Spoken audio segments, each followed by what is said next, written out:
महाराज, जब पार्वती हमारे साथ हमारे भवन पहुंचेगी तो उसे सत्य ज्ञात हो जाएगा और उसे बहुत दुख होगा कि हमने इतनी बड़ी बात उससे छुपा कर रखी।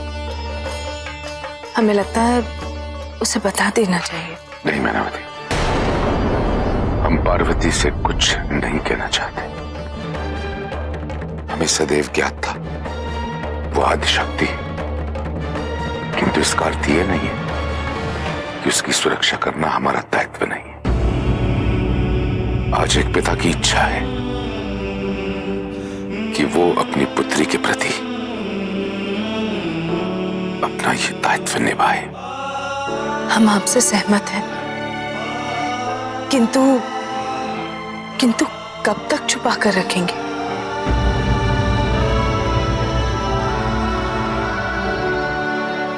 हम इस विश्वास के साथ जा रहे हैं कि तुम लोग कैलाश का ध्यान रखोगे। अवश्य माता, आप तनिक भी चिंता न करें।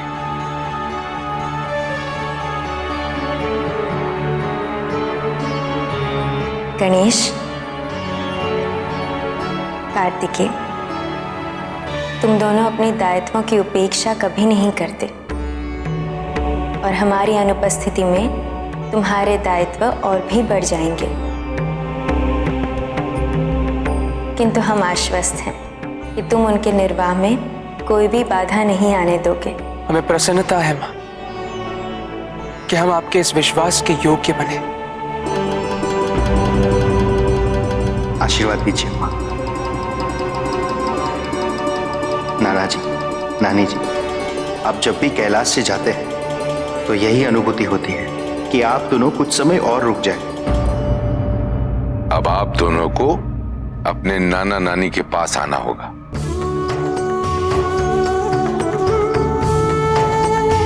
अनुमति दे महादेव। हे महादेव,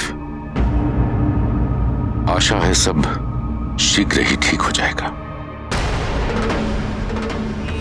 हमें ज्ञात है इस बार कैलाश से हमारा प्रस्थान किसी अत्यंत महत्वपूर्ण परिवर्तन का सूचक है। फिर भी स्वामी ने कहा है कि हमें वर्तमान को व्यर्थ नहीं करना चाहिए, इसलिए हम प्रयास कर रहे हैं कि भविष्य की चिंता न करें।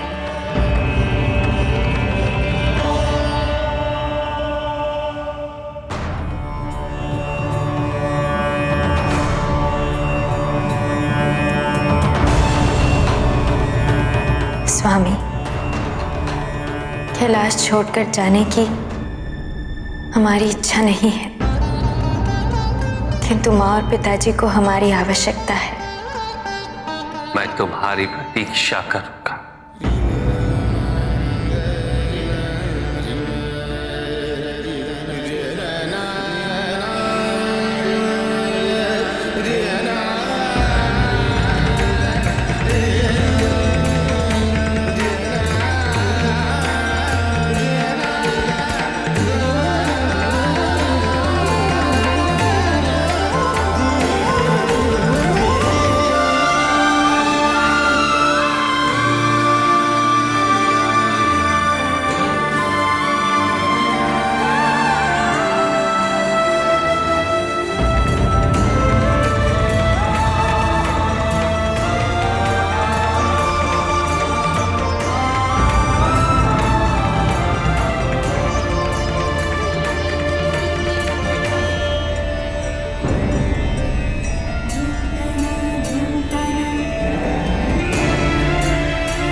कल्याण हो पार्वती।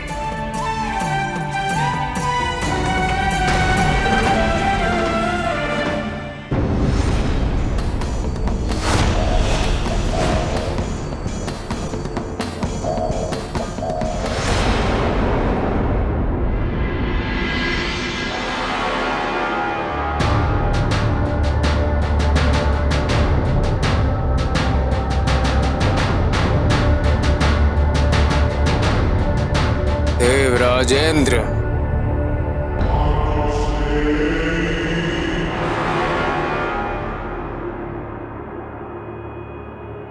यदि समस्त पर्वतों ने तुम्हें मेरे पास ये कहने के लिए भेजा है कि मुझे अपने अधिकारों के लिए संघर्ष करना समाप्त कर देना चाहिए, तो इसी क्षण तुम यहां से प्रस्थान कर सकते हो इंद्र। नहीं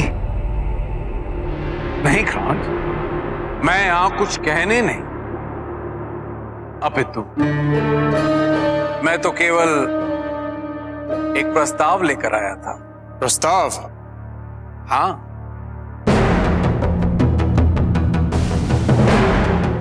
मैं तुम्हारी समस्या समझ गया हूं क्रौंच। एक और तो तुम्हें लगता है कि यदि तुम अपने पिता के संसाधनों पर अधिकार प्राप्त कर लो तो सभी पर्वतों से श्रेष्ठ हो जाओगे, और दूसरी हो तुम अपने पिता से अलग अपनी एक पहचान बनाना चाहते हो। उचित अनुमान लगाया ना मैंने? अब यदि मैं तुम्हें स्वर्ग लोक में एक उच्च पद पर स्थापित कर देता हूं तो एक और तो तुम्हारे पास स्वर्ग के सभी संसाधनों पर नियंत्रण भी होगा, तुम्हारा अपना एक महत्व भी होगा, और दूसरी ओर तुम्हारी अपनी एक पहचान भी होगी अपने पिता से पृथक। सत्य, किंतु उसके योग्य बनने हेतु मुझे क्या करना होगा? कुछ भी नहीं। अरे तुम तो केवल स्वर्ग के सुख भोगना या स्वर्ग के सभी ऐश्वर्य भोगने हेतु तैयार हो तुम? अवश्य भोगूंगा, अवश्य।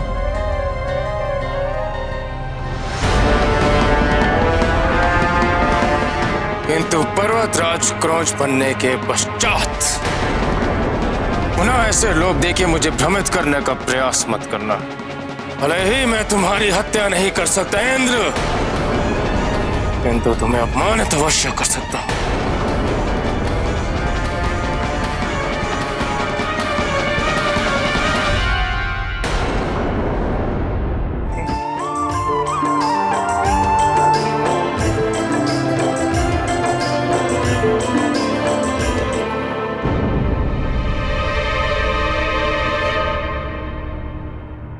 पिताजी, क्रौंच कहाँ है? क्या कर रहा है वो? उसका कोई समाचार ही नहीं।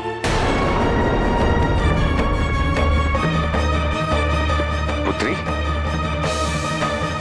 तुम तो जानती हो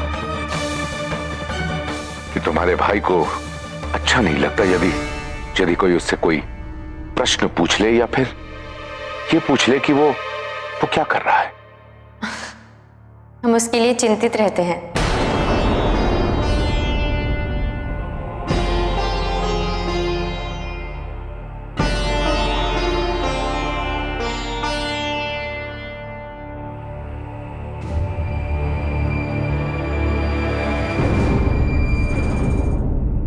वो इंद्र, उसे मैं अहंकारी कहूं या मूर्ख, वो सोचता है कि सब उसके अधीन, और उसे लगता है कि तुम भी उसके दास बन जाओगे। इंद्र से मुझे कोई समस्या नहीं।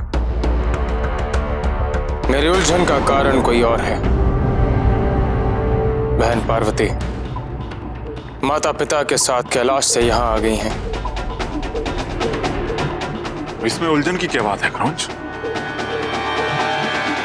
उनकी उपस्थिति मेरी योजना में बाधा अवश्य उत्पन्न करेगी। बाधा क्या? उनके होते मैं अपने लक्ष्य को कभी प्राप्त नहीं कर पाऊंगा। भूल गए बहन गंगा ने मेरे साथ क्या किया था? और पार्वती, वो तो स्वयं आदिशक्ति महादेव की अर्धांगिनी है। यदि तुम और मैं अपनी समस्त शक्तियां भी लगा दें तब भी बहन पार्वती का कुछ नहीं बिगाड़ सकते।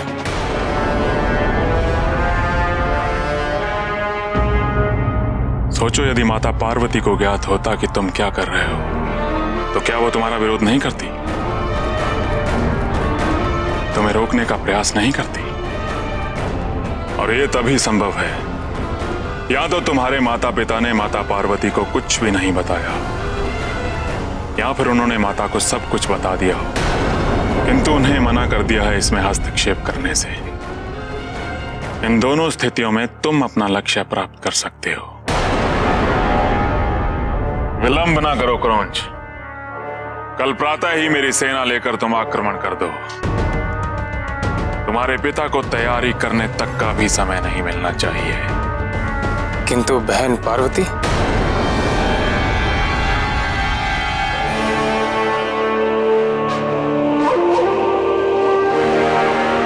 यदि वो युद्ध में तुम्हारे विरुद्ध आएंगी तो तुम्हारी ओर से मैं आ जाऊंगा। बानासुर, क्या तुम्हें ज्ञात नहीं, बहन पार्वती के समक्ष तुम्हारी सारी शक्तियां वरदान है मुझे। वरदान है मुझे महादेव का, जिसके अनुसार माता पार्वती तो मेरा वध कदापि नहीं कर सकती है।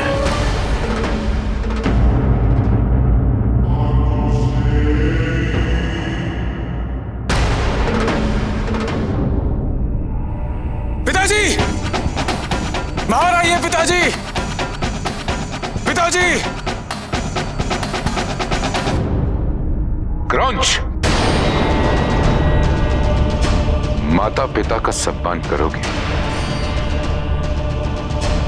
इसकी अपेक्षा नहीं थी मुझे,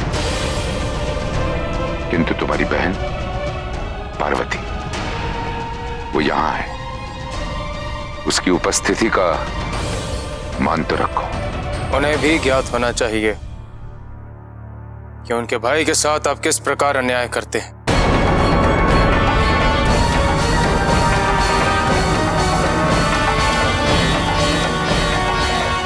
ये क्या हो रहा है? क्रौंच, ऐसा क्यों कर रहे हो? क्या चाहते हो तुम? मैं जानता हूं कि तुम्हारे और गंगा के बीच जो कुछ हुआ है उससे तुम बहुत आहत हो। अतीत पर चर्चा करने नहीं आया मैं, अपितु भविष्य के लिए चेतावनी देने आया हूं। आज रात तक का समय है आपके पास। आत्मसमर्पण कर अपने सभी संसाधन मुझे सौंप दीजिए।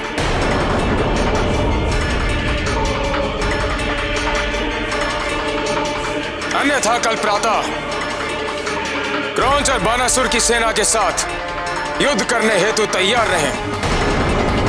पुत्र, तुम मत कहिए मुझे पुत्र, इससे बड़े दुर्भाग्य की बात मेरे लिए और कोई नहीं कि मैं आपका पुत्र हूं। क्रौंच,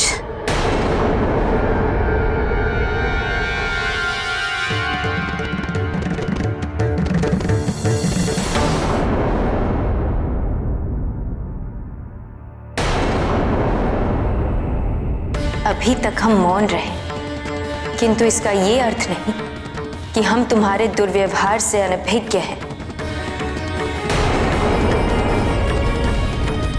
हमें आशा थी कि तुम्हें स्वतः अपनी भूल का आभास हो जाएगा,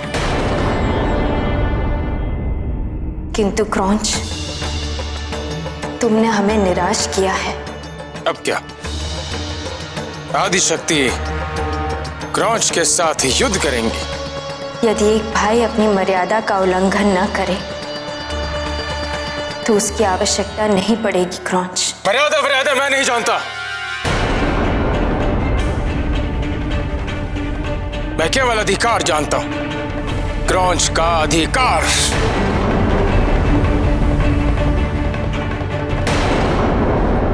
तुम उसे पैतृक धन समझ ही क्यों रहे हो? वो संसाधन किसी की निजी संपत्ति नहीं है, समस्त संसार के उपयोग के लिए है। और किस अधिकार की बात कर रहे हो तुम? अधिकार पर उत्तराधिकार तभी होता है जब पुत्र दायित्वों का भी उत्तराधिकारी बने। क्या कभी तुमने इस बात पर विचार किया है कि तुम्हारा कर्तव्य क्या है? तुम्हारा धर्म क्या है? अर्थात